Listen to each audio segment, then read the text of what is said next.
Praise the lord. ఒక విమాన ప్రమాదం జరిగినప్పుడు ఆ విమాన ప్రమాదం ఎందుకు జరిగింది అని పరిశోధకులు ఇన్వెస్టిగేషన్ చేస్తారు. ఫ్యూయల్ ప్రాబ్లమా, లేకుంటే ఇంజిన్ ట్రబులా, లేక మ్యానుఫ్యాక్చరింగ్లో ఏమైనా అవరోధాలు జరిగాయా, ఈ ఫ్లైట్ కూలిపోవడానికి గల కారణాలు ఏంటని ఇన్వెస్టిగేషన్ చేస్తారు.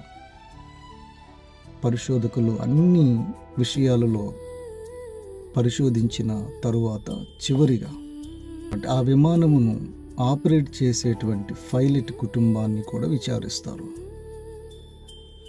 పైలట్ ఇంటిలో ఉండేటప్పుడు ఎలా ఉండేవాడు, తన ఆలోచనలు ఎలా ఉండేవి, తనకేమైనా మానసిక సంబంధమైన ఒత్తిడి, మానసికమైన లోపాలు, ఆయనను కృంగదీసేటువంటి విషయాలు ఇంటిలో ఏవైనా జరిగాయని పైలట్ యొక్క ఆలోచన మీద కూడా విచారిస్తారు. ఎందుకంటే ఫ్లైట్ ఆపరేట్ చేసేటువంటి పైలట్ మానసిక స్థితి బాగుంటేనే ఆ ఫ్లైట్ సరిగ్గా ముందుకు తీసుకువెళ్ళగలడు. అందుకే మీరు పైలట్ చూడండి, ఫ్లైట్లో ఉన్నప్పుడు చాలా ప్రశాంతంగా ఉంటారు. ఏదో ఒక డ్రింక్ తాగుతూ ఫ్లైట్ ఆపరేట్ చేయటం మనం చూస్తాం. అంటే ఒక ప్రమాదం జరగడానికి ఫ్లైట్లో ఉండేటువంటి లోపాలే కాదు, పైలట్ యొక్క ఆలోచన తీరు కూడా చాలా కీలకమైనటువంటి పాత్ర పోషిస్తుందని మనకి ఈ విషయాన్ని బట్టి అర్థమవుతుంది. అందుకని మనుషుని యొక్క ఆలోచన వలనే ఈ ప్రపంచంలో ఏదైనా చేయగలిగాడు, ఏదైనా చేయగలరు, ఏదైనా చేస్తారు కూడా. అందుకే దేవుడు ఈ ప్రపంచంలో ఈ భూమి మీద దేనిని పరిశోధించినా పరిశోధించకపోయినా ప్రతిరోజు కూడా మనుషుని యొక్క ఆలోచనను పరిశోధిస్తాడు. దేవుడు ప్రతిరోజు విజిట్ చేసేటువంటి స్థలం ఏంటో తెలుసా? మనిషి యొక్క హృదయం. ప్రతి దినము దేవుడు మనుషుని యొక్క ఆలోచనను చూస్తాడు, పరిశోధిస్తాడు.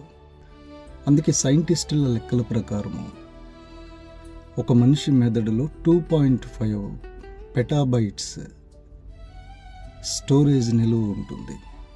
అంటే మన మెదడు కెపాసిటీ దాదాపుగా 30 లక్షల గంటల టీవీ కార్యక్రమాలను స్టోర్ చేయగలదు.